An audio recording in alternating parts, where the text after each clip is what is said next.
ডিম ছাড়া মাত্র 1 কাপ সুজি দিয়ে আজকে তৈরি করে দেখাবো ভীষণই মজার স্পঞ্জি সুজির কেক। এই কেকগুলো তৈরি করতে মাত্র 10 মিনিট সময় লাগবে। এই কেকগুলো তোমরা চায়ের সাথেও খেতে পারো, বাচ্চাদেরকে স্কুলের টিফিন হিসেবেও কিন্তু দিয়ে দিতে পারো। বাচ্চারা খুব পছন্দ করবে। তাহলে চলো দেরি না করে ঝটপট করে দেখে নিই রেসিপিটা। আর রেসিপিটা যদি তোমাদের ভালো লেগে থাকে তাহলে আমার চ্যানেলটাকে সাবস্ক্রাইব করে দিয়ে আমার পাশে থাকার অনুরোধ রইল।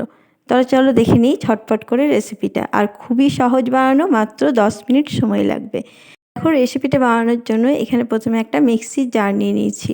এরপর এখানে নিয়ে নিয়েছি আমি একটা মেজারিং কাপের মাপ করে 1 কাপ সুজি। তোমরাও একটা যে কোনো মাপ করে নেবে, সেই মাপ করে কিন্তু সমস্ত উপকরণগুলো দেবে। এখানে আমি 1 কাপ সুজি নিয়ে নিয়েছি আর তার মধ্যে এবার দিয়ে দিচ্ছি 4 টেবিল চামচ মতন ময়দা। অবশ্যই মাপগুলো ঠিক রাখবে। এখানে আমি 4 টেবিল চামচ মতন দিয়ে দিলাম ময়দা। এরপর এখানে দিয়ে দিচ্ছি 3 টেবিল চামচ মতন চিনি। চিনিটা অবশ্যই কমিয়ে বাড়িয়ে নিতে পারো তোমরা তোমাদের মতন করে চিনিটা দিতে পারো, কম বেশি করে নিতে পারো মিষ্টিটা। আমি এখানে 3 টেবিল চামচ মতন চিনি দিয়ে দিলাম। আর এরপর দিয়ে দিচ্ছি গুঁড়ো দুধ। এখানে 2 চামচ মতন আমি গুঁড়ো দুধ দিয়ে দিচ্ছি। গুঁড়ো দুধটা দিলে কিন্তু খুবই খেতে ভালো লাগবে কেকগুলো, তো গুঁড়ো দুধটা অবশ্যই দেওয়ার চেষ্টা করবে। এরপর আমি এই শুকনো উপকরণগুলোকে একবার ডাস্ট তৈরি করে নেব। একদম একটা মিক্সিং জারে এটাকে আমি ঘুরিয়ে নিয়ে একটা ডাস্ট তৈরি করে নিয়েছি। দেখো এটাকে আমি তৈরি করে নিয়েছি। এটা একটা ভালোভাবে মসৃণ ডাস্ট তৈরি হয়ে গেছে। এরকমভাবে করলে কেকগুলো কিন্তু খুব সুন্দরভাবে তৈরি করা হয়। তো এইভাবে প্রথমে একবার ঘুরিয়ে নেবে, তাহলে কিন্তু খুব ভালোভাবে কেকগুলো তৈরি করতে পারবে। এরপর আমি একটা মিক্সিং বোলের মধ্যে আমি এগুলোকে নিয়ে নিচ্ছি। এই ডাস্টটাকে আমি নিয়ে নিলাম। তো দেখতেই পাচ্ছ ঠিক কীরকম হয়েছে, এইভাবে ঠিক করে নিতে হবে। এরপর আমি এখানে দিয়ে দিচ্ছি সামান্য লবণ। কিছু মিষ্টি জিনিসে কিন্তু একটু লবণ দিলে খুবই ভালো লাগে এবং ব্যালেন্সটা ভালো থাকে। এরপর আমি যে কাপের মাপে আমি 1 কাপ সুজি নিয়েছিলাম, ঠিক সেই কাপের মাপ করে 1 কাপ নিয়ে নিচ্ছি লিকুইড দুধ। তোমরা চাইলে জল দিয়েও করতে পারো, কিন্তু দুধটা দিয়ে করলে কিন্তু খুবই ভালো তৈরি হবে। তো দেখো এবার এটা দুধটাকে দিয়ে ভালোভাবে কিন্তু আমি মিশিয়ে নেব। অবশ্যই মেশানোর সময় খেয়াল রাখতে হবে যেন এর মধ্যে কোনো দলা পাকিয়ে না থাকে। তো এটাকে ভালোভাবে আমি মিশিয়ে নিচ্ছি। একটু সময় নিয়ে এটাকে ভালোভাবে মিশিয়ে নিতে হবে যেন ময়দার বা সুজির কোনো রকম ডেলা ভাব না থাকে। তো দেখো আমি ভালোভাবে কিন্তু মিশিয়ে নিয়েছি। দেখে নিশ্চয়ই বুঝতেই পারছো অনেকটা ঘন হয়ে গেছে।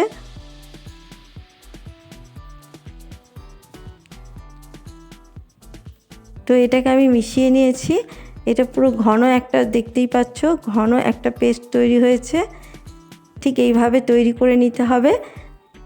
এরপর আমি এটাকে কিছুক্ষণের জন্য রেস্টে রেখে দিচ্ছি। এটা রেস্টে থাক ততক্ষণে আমি এখানে আপ্পাম প্যান নিয়েছি। দেখতেই পাচ্ছ এই আপ্পাম প্যানের মধ্যে আজকে আমি কেকগুলোকে তৈরি করব।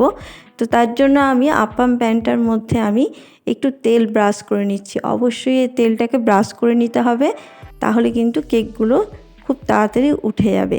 তো দেখো তেলগুলোকে আমি পুরো ব্রাশ করে নিয়েছি সমস্ত আপ্পাম প্যানের মধ্যে। এটা সঙ্গে সঙ্গে কিন্তু রেডি করে রেখে দিলে সুবিধা হবে, কারণ বেকিং পাউডার দেওয়ার পরে কিন্তু আর এটাকে রাখা যাবে না ব্যাটারটাকে। তাই এটাকে আগে থেকে রেডি করে রাখবে, তাহলে কিন্তু সুবিধা হবে। তো চলো এটাকে আমি রেডি করে নিয়েছি। এদিকে দেখো কিছুক্ষণ রেস্ট হয়ে গেছে। এটা কিন্তু অনেকটাই ঘন হয়ে গেছে, দেখে নিশ্চয়ই বুঝতেই পারছো পুরো কিন্তু ঘন হয়ে গেছে। সুজিটা অনেকটাই ফুলে উঠেছে। ঠিক এইরকমভাবে কিন্তু ব্যাটারটাকে তৈরি করে নিতে হবে। এরপর আমি এখানে দিয়ে দেবো 1 চামচ মতন বেকিং পাউডার। এখানে আমি 1 চামচ বেকিং পাউডার দিয়ে দিলাম আর 1/2 চামচ মতন দিয়ে দিচ্ছি বেকিং সোডা। অবশ্যই এই দুটো উপকরণ দিতেই হবে। এরপর আমি ভালোভাবে মিশিয়ে নিচ্ছি। মিশিয়ে নিয়ে কিন্তু সঙ্গে সঙ্গে কেকগুলোকে তৈরি করে নিতে হবে। এটা মেশানোর পর কিন্তু আর রাখা যাবে না, সঙ্গে সঙ্গে এই কেকগুলোকে তৈরি করে নিতে হবে। তো এটাকে আমি মিশিয়ে নিয়েছি, দেখতেই পাচ্ছ। এটাকে আর বেশিক্ষণ মেশাবো না। এটাকে কিন্তু আর এটাকে ঘোরানোর দরকার নেই, ঠিক এই পর্যায়ে এটাকে রেখে দিতে হবে। এরপর আমি চলে যাব গ্যাসের মধ্যে। দেখো গ্যাসে কিন্তু আপ্পাম প্যানটা আমি বসিয়ে দিয়েছিলাম। এরপর একে একে পুরো ব্যাটারগুলোকে আমি দিয়ে দিচ্ছি। এটা কিন্তু খুব তাড়াতাড়ি দিয়ে দেবে, কারণ যেহেতু গ্যাসটা অন থাকলে কিন্তু যেগুলো মাঝেরগুলো সেগুলো কিন্তু ধরে যাওয়ার চান্স থাকে। তো চাইলে কিন্তু তোমরা আগে থেকে এটাকে রেডি করেও নিয়েও বসাতে পারো গ্যাসের মধ্যে, তাহলেও কিন্তু হবে। তো আমি এগুলোকে দেখো সমস্ত নিয়ে নিয়েছি, দিয়ে দিলাম। তারপরে এটাকে চাপা দিয়ে কিছুক্ষণের জন্য হতে দেব। প্রায় 3 থেকে 4 মিনিট দাঁড়ালেই কিন্তু এই কেকগুলো হয়ে যাবে। তো দেখো খুব বেশি সময় লাগেনি, এগুলো কিন্তু পুরো তৈরি হয়ে গেছে, দেখতেই পাচ্ছ। আর খুব সহজেই কিন্তু উঠে আসছে। আর কতটা ফুলে উঠেছে দেখতেই পাচ্ছ, ফুলে ডবল হয়ে গেছে। এগুলো বানাতে একদমই সময় লাগে না, তোমরা চাপ বসিয়েও কিন্তু এগুলোকে তৈরি করে নিতে পারবে, এতটাই তাড়াতাড়ি এগুলো তৈরি করা যায়। তো দেখো কতটা সুন্দর হয়েছে, দেখেই বুঝতে পারছো। আর কালারটাও খুব সুন্দর এসছে। বাচ্চাদেরকে কিন্তু এইভাবে যদি তোমরা করে দাও তাহলে কিন্তু বাচ্চারা খুব ভালোবেসে খেয়ে নেবে। আর চায়ের সাথে খেতে কিন্তু খুবই ভালো লাগে। আর খুবই সহজ বানানো, আর খুবই সময় কম লাগে। তো তোমরাও একবার বানিয়ে দেখতে পারো বাড়িতে।